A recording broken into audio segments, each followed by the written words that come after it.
After a series of brutal killings, a group of desperate hunters learns they're not facing a beast, but a curse with a thirst for blood. I'm Mr. Midnight Horror, your terrifying host. If you're already part of our pack, your support means everything to us. Each like, comment, and share helps uncover more stories like this. Or subscribe to see what rises from the depths of darkness and unfolds before you. Now, let's begin. It started on a Tuesday morning. Just past 6 a.m., the fog still clung to the forest floor like a wet skin, and the sky above Asheville, North Carolina, was the color of old bone. Alan Drury, a retired mechanic turned weekend hunter, had taken his truck up a narrow dirt trail past Bent Creek. He parked near the edge of Pisgah National Forest, loaded his rifle, and headed out with his hunting dog Jasper. By 6:42, Alan was on his knees vomiting in the underbrush. What he found wasn't just a body. It was a mess of meat and hair and torn denim that used to be a girl. Her limbs were twisted unnaturally, one arm completely gone. Her face, what was left of it, was frozen mid-scream, eyes wide and mouth torn open. Jasper had started whining the moment they crossed the tree line. Now he backed away, tail between his legs, growling at nothing visible. Alan stumbled back to his truck, trembling. He didn't even call 911 at first. He drove straight to the Asheville Sheriff's Department, pale and shaking, and stood at the front desk, mumbling about a body in the woods. Deputy Claire Redfield was the first on scene. She found the body 20 yards from where Alan said he'd stopped. She radioed it in. "This ain't no bear," she muttered. Sheriff Connor Hayes arrived an hour later, sipping lukewarm coffee, sunglasses hiding his sleepless eyes. Claire met him by the patrol cruiser. She's young, maybe 16. No ID but the face. She swallowed. Or what's left of it. It's brutal, Sheriff. I've seen coyote kills. Hell, I've seen what a bear can do. This ain't that. Hayes knelt by the corpse. What caught his attention first were the wounds, long, ragged slashes that looked more like tearing than cutting. The girl's ribs were exposed. Her stomach had been opened. Blood soaked into the earth beneath her, but the pool was oddly small for the amount of damage, and there were tracks, huge, deep. They looked canine, but off, longer, narrower, 5 claws, not 4. "Could be a wolf," Claire offered, uneasy. "Wolves aren't native here, but someone could have brought one in." "Could be," Hayes said flatly. "But these tracks are nearly 10 inches long." He pulled out a flashlight and shone it across the ground. The light revealed a trail of broken branches and disturbed brush leading deeper into the forest. "I want this quiet," he said. "Last thing we need is a panic. Lock the scene." "I'll contact forensics."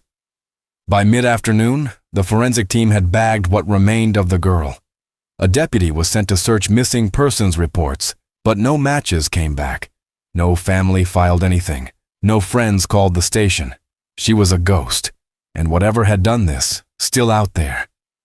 That night, Tyler Morrison couldn't sleep. He lived half a mile from the woods in a small house he'd built himself after retiring from the Marines. His German shepherd, Scout, whined at the back door just past midnight. When Tyler stepped outside, barefoot, the cold bit through his bones. He looked out into the trees. The silence was too deep, too complete.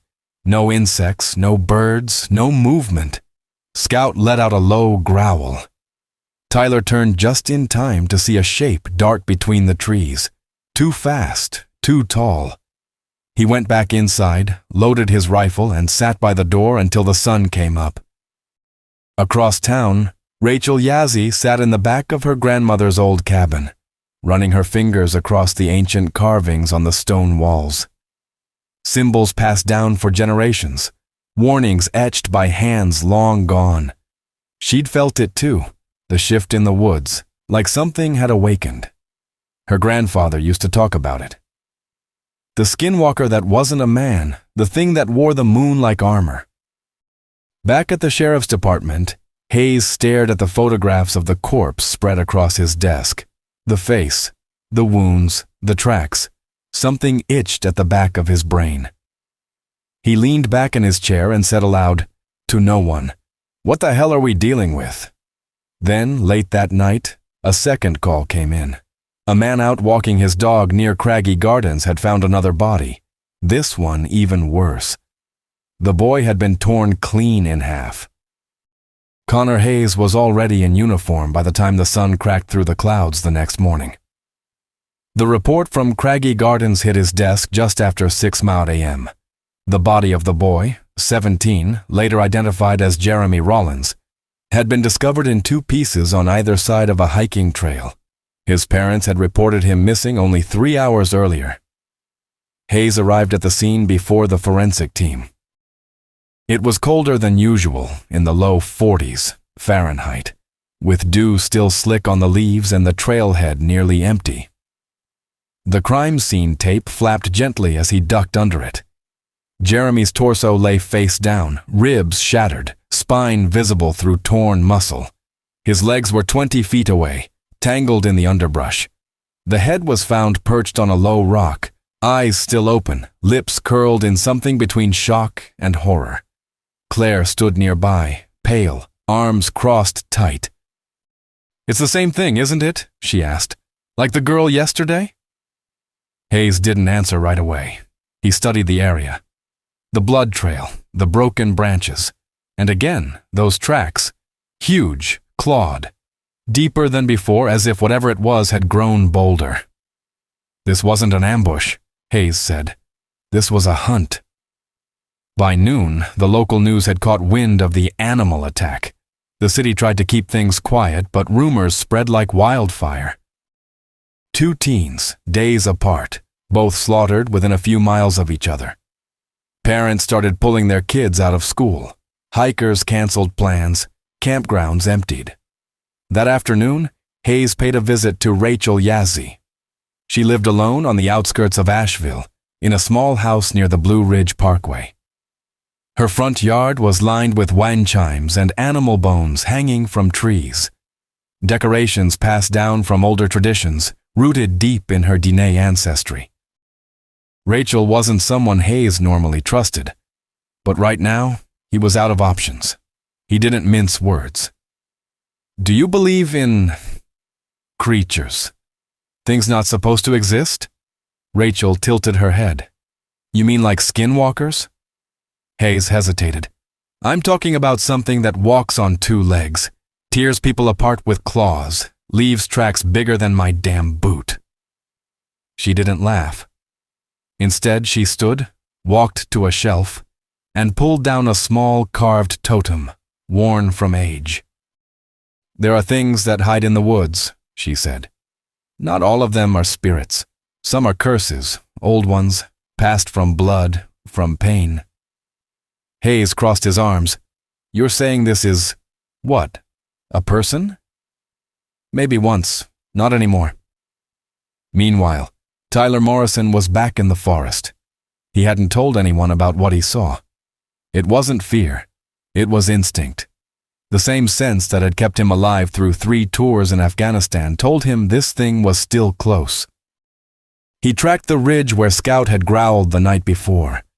The woods were silent, unnaturally so.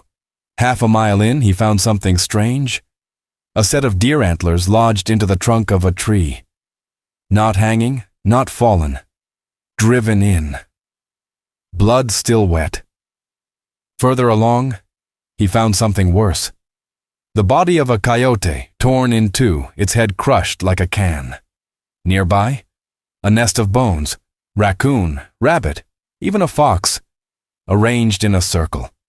At the center, a strip of denim soaked in old blood.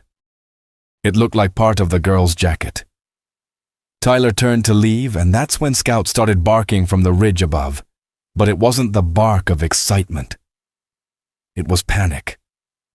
The sound cut off suddenly. Tyler ran. He found Scout whimpering, belly low to the ground. And behind him, 20 feet away, claw marks in the dirt. 4 gouges, each nearly a foot long, dug into the earth like something had been pulled across the ground. The trees around them were stripped of bark, clawed in wide arcs. He grabbed Scout by the collar and left immediately. That evening, Rachel called Hayes. "I went through some of my grandfather's notes," she said. "There's one story he told me, about something they called a Ganeth Ka, a man-beast, only comes during the full moon. Hunts for flesh. If it feeds, it gets stronger." Hayes didn't want to believe it, but logic was no longer useful here. The forensics, the brutality, the impossible wounds, they all pointed towards something inhuman. He met Tyler that night. They sat on the porch, the forest just beyond their view. "You've seen it too," Tyler said. Hayes nodded once. "We need help. People who can fight." "You mean hunters?" "I mean anyone who's not afraid to shoot something in the goddamn face." They both fell quiet. Then, just past midnight, a call came through Hayes's radio. 911 received a call from Chestnut Street. Family reported screaming, then the line went dead. Hayes and Tyler were in the cruiser within a minute. When they arrived, the front door was gone, blown off its hinges. The living room was painted in blood. The family, 2 parents, a teenager, a 6-year-old, were torn apart. Pieces strewn like garbage. No survivors. But the worst part? There was no sign of forced entry. The creature had walked in like it belonged there. And on the wall, written in blood, were 3 words. "It's not alone." By dawn, Asheville was no longer a quiet mountain town. The massacre on Chestnut Street broke the barrier between rumor and panic. The media tried to downplay it, but cell phone footage leaked. An image of the blood-soaked interior, the outline of claw marks running down the hallway, a glimpse of something hulking and bipedal slipping into the tree line behind the house. Sheriff Hayes shut down the crime scene and put a gag order on every officer present. It didn't matter. Within hours, the town buzzed with speculation about wild animals, satanic cults, a serial killer wearing wolf skins. But those who had seen the bodies, they knew. There was no human explanation for what had happened. Hayes called an emergency meeting at the town's firehouse with a few trusted individuals. Tyler Morrison, Rachel Yazzie, Deputy Claire Redfield, and Mason Blackwood, a local blacksmith known for his skill with hand-forged weapons and a military past no one talked much about. Hayes looked at them one by one. "We're dealing with something that's killed 7 people in 5 days. Whatever it is, it's smart. It hides during the day, moves fast, leaves no tracks after a certain point, and kills without hesitation." Mason leaned forward. "So what are we talking about? A person in a costume? A wild animal gone rabid?" "No," Rachel said firmly. "It's something old. Something cursed." She opened a weathered notebook, pages filled with tribal etchings and notes passed down from her grandfather. "We called it the Ganeth Ka, but that's not the only name. My grandfather believed it was a form of shapeshifter, but corrupted. It doesn't just change, it feeds. Blood, bone, fear. It grows stronger each time it kills." Tyler shook his head. "And we're just supposed to believe that? Monsters in the woods?" Rachel didn't blink. "What did you see 2 nights ago, Tyler?" He didn't respond. He didn't have to. Hayes pulled a large map of the region and laid it across the table. Red circles marked the death sites. The pattern was spreading outward from a central point, the northern slope of the Pisgah Forest. "This is where it started. I've hiked it a dozen times. There's a clearing near Black Rock Cave. If we want to track it, that's where we go next." Claire hesitated.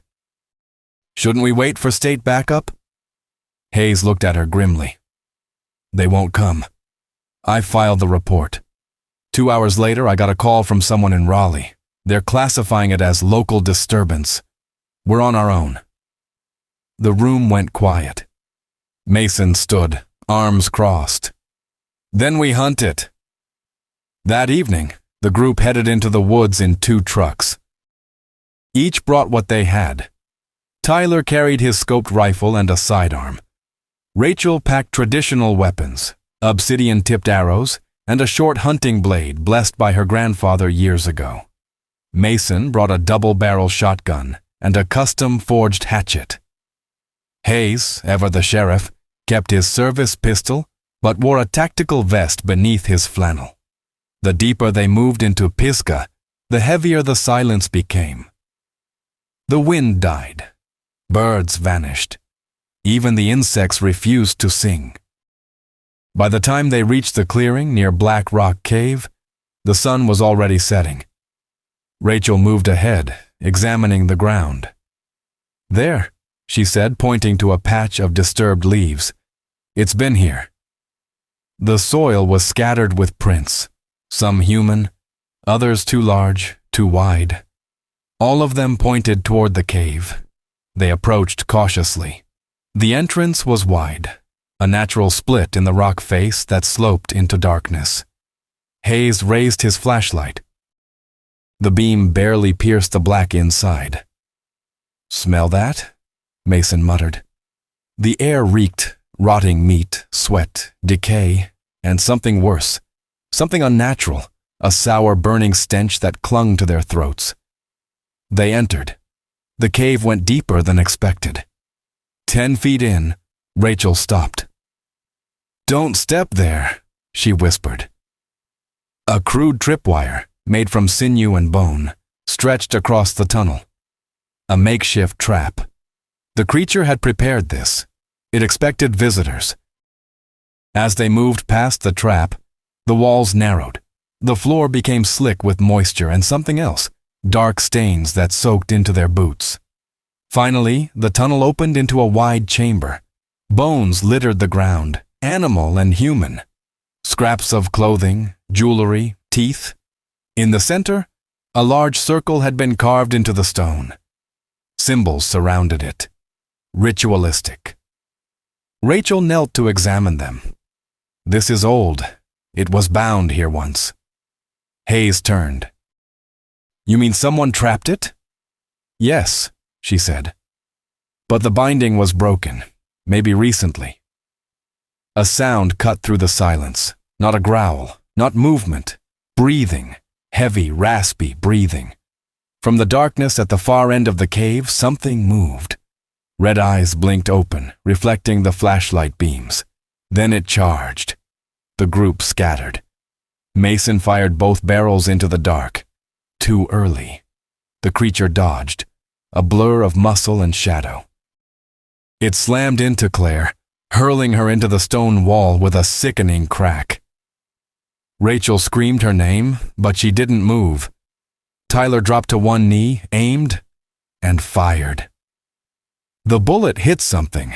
It yelped, but didn't fall. Hayes swung his flashlight toward it and saw the full thing for the first time. 7 feet tall, covered in matted fur, long humanoid limbs ending in claws. The face, half wolf, half man, snarled as blood dripped from its shoulder. It grabbed Mason and flung him across the cave like a rag doll. Tyler fired again, this time hitting its leg. The beast stumbled, snarled, and then vanished into the shadows of the cave's rear tunnel. They didn't pursue, not yet. They ran to Claire. Blood pooled beneath her skull. Her eyes fluttered. "She's alive," Rachel whispered. "Barely."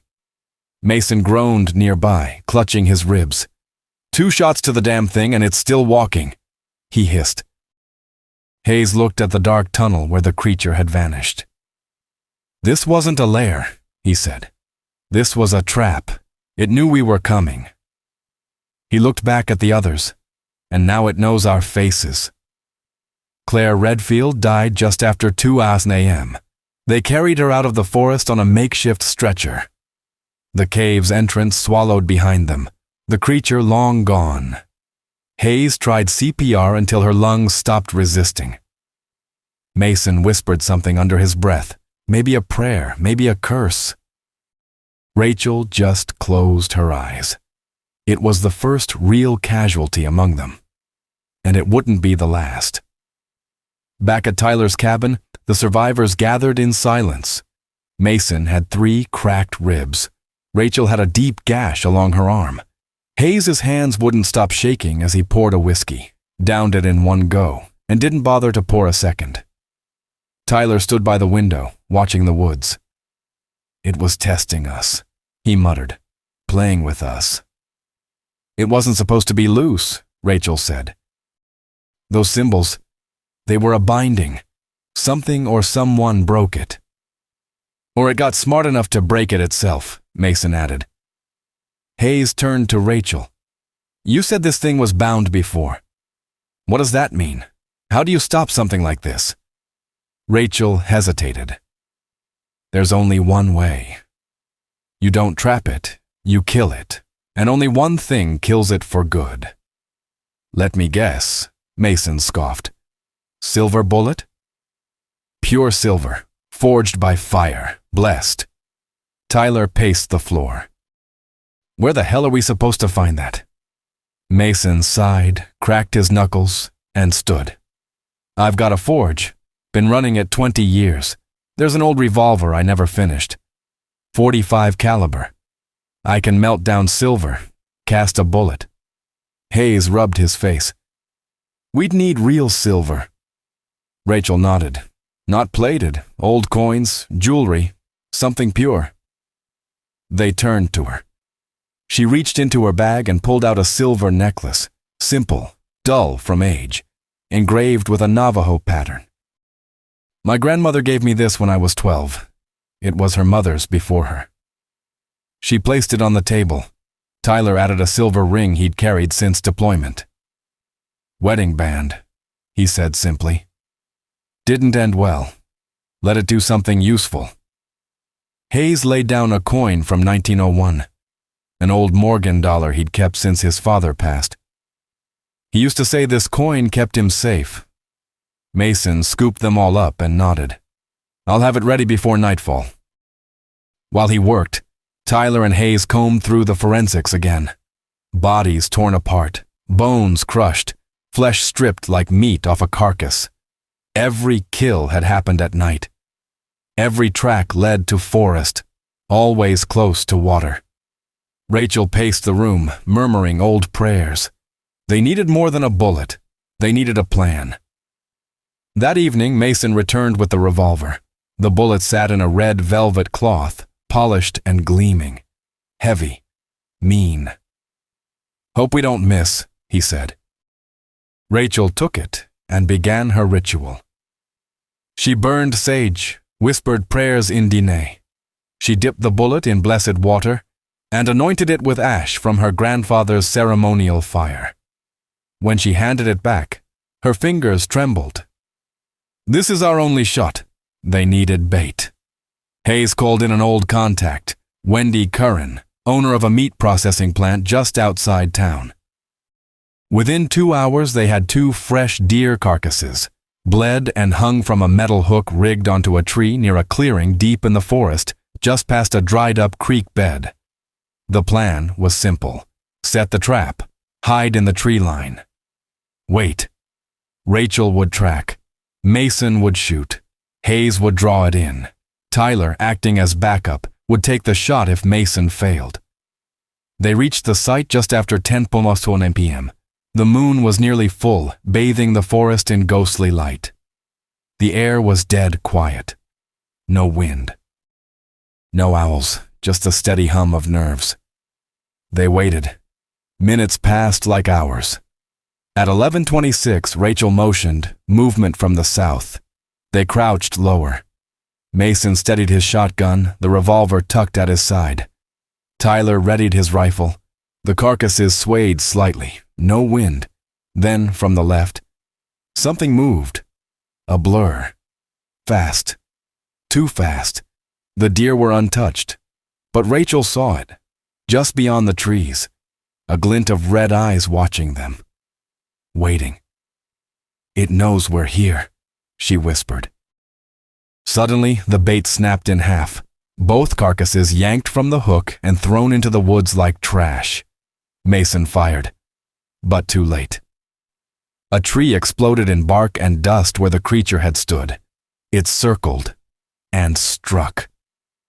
It came from the right, slamming into Hayes, knocking him into the dirt. Mason turned to shoot, but the beast vanished again. Rachel screamed. "It's not alone!" Another shape moved through the woods, similar but smaller. A second one. Tyler fired, hit one in the leg. The creature shrieked, inhuman, guttural, but didn't fall. Hayes crawled to his feet, bleeding from his scalp. "It brought backup," he gasped. Tyler turned to Mason. "The bullet! Now!" Mason fumbled with the revolver, loaded the silver bullet, raised it, and the second creature crashed into him, dragging him down. Tyler ran toward them, gun raised, but by the time he got there, Mason was gone. Just a bloody trail into the trees. The revolver lay on the ground, still loaded, still waiting. The loss of Mason changed everything. They buried what was left of him in a field behind Tyler's cabin. Just a blood-stained piece of his vest and a handful of torn flesh found hours later. Rachel lit a fire and sang an old mourning song as the flames crackled behind her. Hayes didn't speak. He just stood there. Holding the revolver, Mason never had the chance to fire. "This ends tonight," Tyler said. "No more running. No more watching people die." Rachel nodded. "We go where it started. Back into its territory." They planned for dusk. The location was a steep valley southeast of Asheville, near Elk Mountain. Rachel called it Shadow's Hollow, an ancient part of the forest where even the trees looked older than time. The land dipped sharply, flanked by jagged rock walls and thick canopy. Wind barely touched the ground there. It was dead air. They knew the creature had claimed that place. They knew it would return, and they would be waiting. Hayes contacted two off-duty rangers he trusted, Reed Halter and Diana McKee, both seasoned hunters and survivalists. When he told them what they were hunting, they didn't laugh. They just brought bigger guns. Rachel mapped the layout. 2 flanking positions along the eastern ridge, a sniper post for Tyler with a clear line of sight toward the southern bend. Hayes and the rangers would push in from the north, herding the beast into the clearing where Tyler waited with the revolver. Rachel would bait it. She had taken strands of fur from the cave, mixed it with blood from the last attack, and wrapped it into a cloth bag smeared with ash. She would hang it in the center of the hollow and stand nearby, alone, exposed, vulnerable, a risk she insisted on taking. At 7:48 p.m., they moved out. Rachel placed the bait bag on a low branch and sat cross-legged beside it, eyes closed, whispering in her native tongue. The others took position. Tyler watched the glade through his rifle scope, the revolver beside him on a stone ledge. Hayes crouched near the northern trail with Reed and Diana, each armed with semi-automatics. Time slowed. Nothing moved, no sound, no wind. Then the air shifted. Rachel's eyes snapped open. From the west, the trees began to tremble. No breeze, no storm, just the trembling of branches reacting to something massive moving beneath them. Rachel rose slowly. It stepped into view, 9 feet tall. Bigger than before. Muscles bulging beneath matted fur soaked in blood. Its head cocked as it sniffed the air, then locked eyes with her.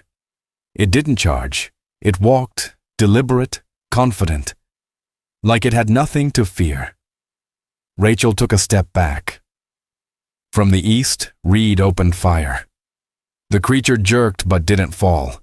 Hayes and Diana joined in, bullets thudding into its side. It roared but didn't stop.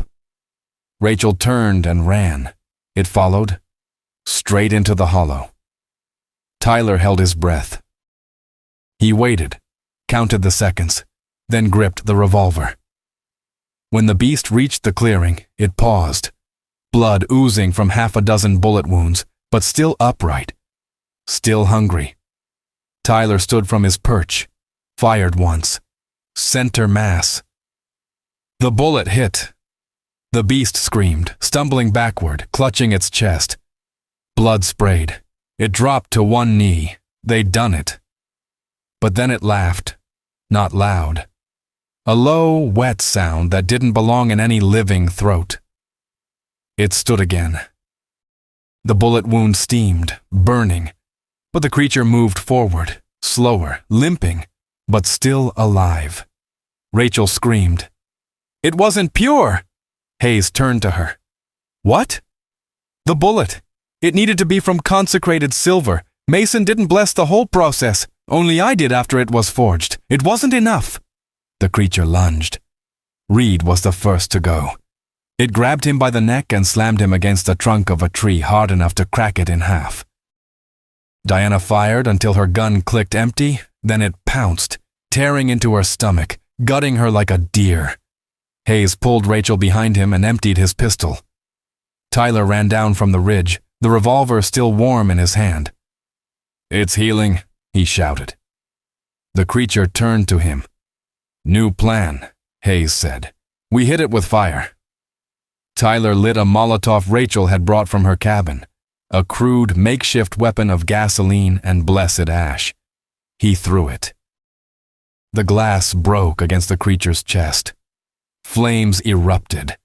It screamed again, this time in pain, real pain. It thrashed, rolled across the dirt, howling. Rachel raised her blade and slashed at its back, cutting deep. Hayes grabbed a fallen branch, lit it from the flames, and shoved it into the creature's open wound. It collapsed, burning, bleeding, but still breathing. Then it stopped. Tyler approached cautiously. Smoke rose from its body. Then something moved. Behind the trees. Another shape. Smaller, faster.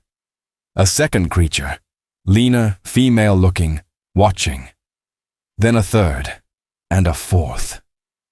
Rachel whispered, "It wasn't the only one." They were surrounded. The fire burned low, casting flickering shadows across the glade, and one by one the others stepped forward, silent, waiting, watching. They barely made it out of Shadow's hollow. Rachel's arm was broken. Hayes had a gash running from his temple to his cheek. Tyler limped from a deep bite in his thigh. The Rangers were dead, their bodies left behind in a field of fire and ash.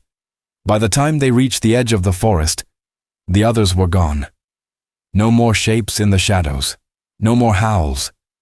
Just silence, deep and hollow, as if the forest itself was holding its breath. Rachel collapsed onto the back porch of her grandmother's house just before sunrise. Tyler carried her while Hayes drove in silence. No one spoke. They had seen too much, lost too much. The fight wasn't over, but the enemy had changed. It wasn't one beast, it was a pack. While Rachel rested, Hayes contacted the local morgue. The coroner hadn't slept in 2 days. She told him the same thing she told him before. These aren't animal wounds. They're ritualistic. The tearing, the consumption patterns. "What are you saying?" Hayes asked. "I'm saying whatever killed those people wanted to erase them, piece by piece." Later that morning, Tyler took the revolver back to Mason's forge. The silver bullet had failed. It had burned, wounded, but it hadn't killed. He stared at the barrel for a long time, then began searching the workshop. Old crucifixes, scrap silver, bits of broken jewelry.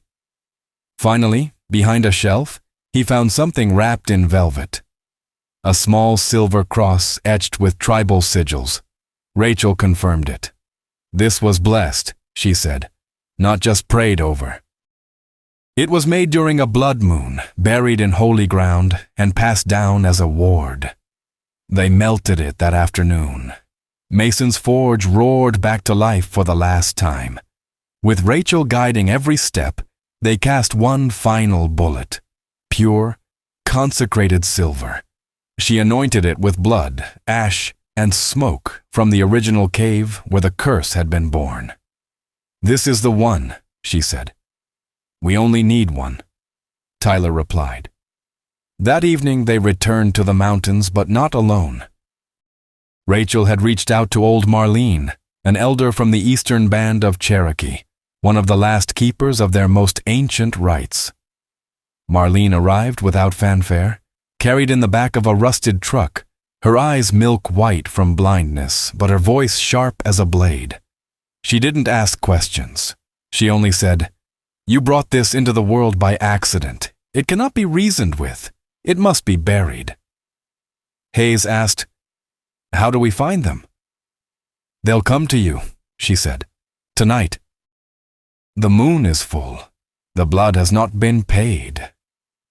Rachel, Tyler, and Hayes fortified the cabin. They blocked windows with thick wood beams, doused the perimeter in blessed ash and iron dust. They placed talismans around the doors, hung charms from the porch, and salted every threshold. Still, they knew it wouldn't be enough. This wasn't about defense. It was about the shot. The moon rose like a blade in the sky. At 11:41 p.m., the first sound came. Not a howl, a scream. Down the road, a neighbor's house, 4 people inside, was attacked. Tyler saw it through his binoculars from the roof, a blur of limbs, glass shattering, blood on the windows. It lasted less than a minute. Hayes cursed under his breath. "We can't help them." "No," Rachel said. "They're baiting us." Then came the drums. Not literal drums, but a rhythm. The sound of claws against earth, of pacing, of breath, all around the house. Tyler held the revolver, loaded. 1 bullet. No second chance. Something heavy slammed into the east side of the cabin, splintering a beam. Another shape ran across the roof, fast, too fast. Hayes fired twice through the window. Something howled and fell backward. Rachel lit the center of the living room with blessed flame. "They're testing the wards." Another impact, south wall. Wood cracked. Then silence. For a full minute, nothing. Until the front door opened. Just opened. No wind, no impact, just a cold breeze and the stench of rot. A figure stood in the doorway. Taller than the others, broader, covered in dark fur streaked with red. Eyes burning like coals. Its mouth curled into something that almost resembled a grin. Rachel stepped forward, blade raised. "No," Tyler said. "It's mine." He aimed. But before he could fire, 2 more creatures lunged through the back window. Hayes tackled one, unloading his sidearm into its chest. Rachel slashed at the second with her obsidian knife, cutting deep. The creature shrieked but didn't fall. Tyler steadied his hand. The lead creature stepped into the firelight, chest exposed. He fired. The bullet hit center mass.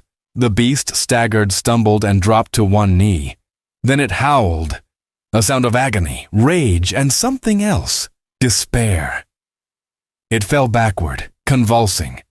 Rachel grabbed the burning log and shoved it into the wound. Smoke rose. Its body began to shrink. The fur melted away. The limbs contracted. When it stopped moving, what lay before them was no monster. It was a man, mid-30s, pale, naked, covered in scars. His face twisted in horror. Rachel knelt. "Do you recognize him?" Hayes stared. "Yeah, that's Ryan Vicks. He went missing 6 years ago. Everyone thought he drowned in Cane River." Tyler picked up the revolver.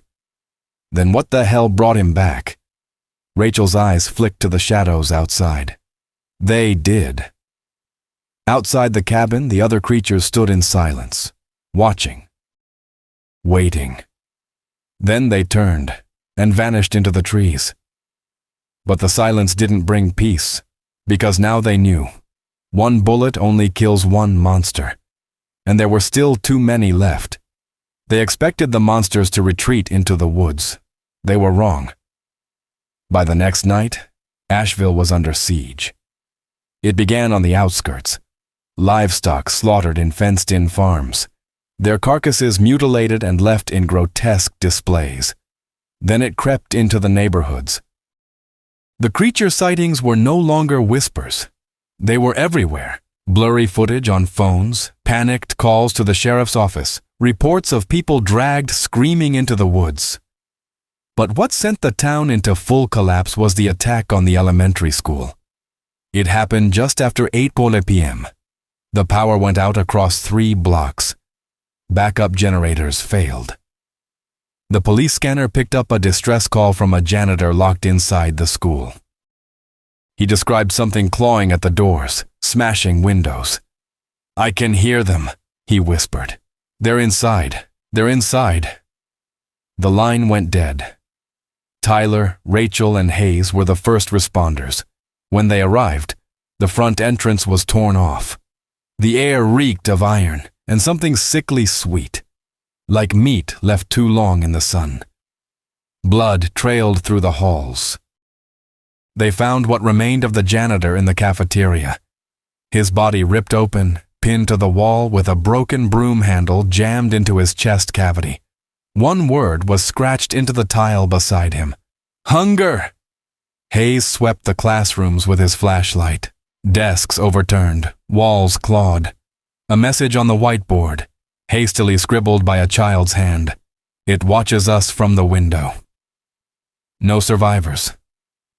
That night, the town declared a state of emergency.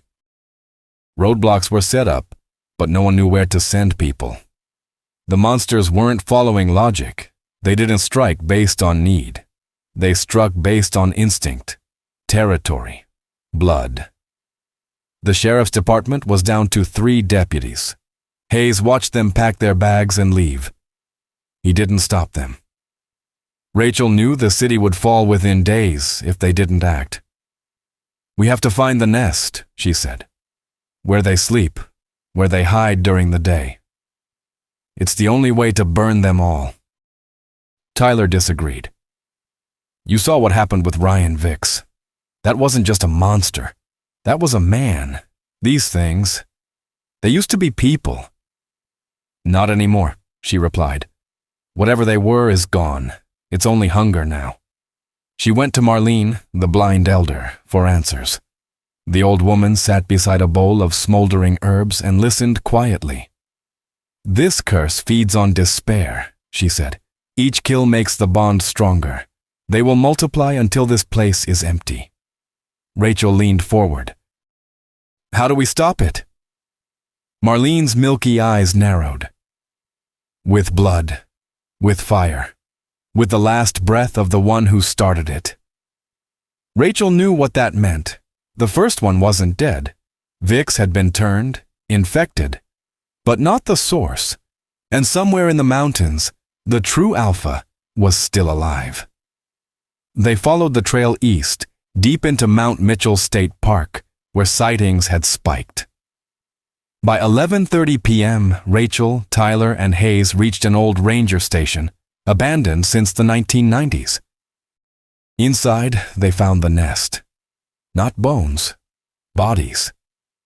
Hung upside down, drained, preserved like meat in a smokehouse. A dozen in total. And in the center of the room, standing among the corpses, was a new shape. This one didn't attack. It spoke, not clearly, not human. A rasping growl shaped into words. "You brought the bullet," it said. "Good." Rachel stepped forward. "You're the first." The creature smiled, if such a thing could. "I am the last." It lunged. The fight was chaos. Tyler unloaded 3 rounds into its side. It barely flinched. Hayes swung a fire axe, embedding it into the beast's back. Rachel plunged her blessed obsidian blade into its chest. It shrieked, twisting, flinging her across the room. The revolver skidded across the floor. The bullet, last one of its kind, still chambered. The creature roared, slamming Tyler into the wall, knocking him unconscious. Hayes was bleeding, crawling, trying to reach the gun. But it was Rachel who got there first. She rolled, aimed, and fired. The bullet struck the creature dead center. This time, the reaction was instant. Its body erupted in light, smoke pouring from every wound, flesh splitting open. It howled, fell to its knees, then to its side. And it burned. Rachel collapsed beside it, gasping for breath. Tyler stirred. Hayes limped over, half his face soaked in blood. They stood in silence as the creature's body disintegrated. But it wasn't over. Outside the ranger station, dozens of eyes blinked open in the trees.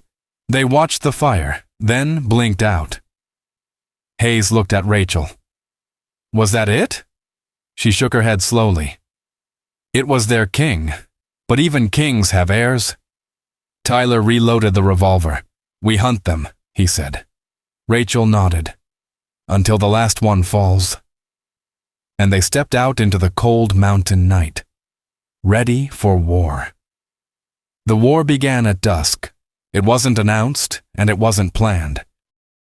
There was no broadcast, no warning, just 3 people, tired and bleeding, stepping back into the woods with a single purpose: finish it. Tyler, Rachel, and Hayes split up across Mount Mitchell's southern ridge, the forest now a battlefield. The creatures no longer hid. They had lost their leader, and the balance was shattered.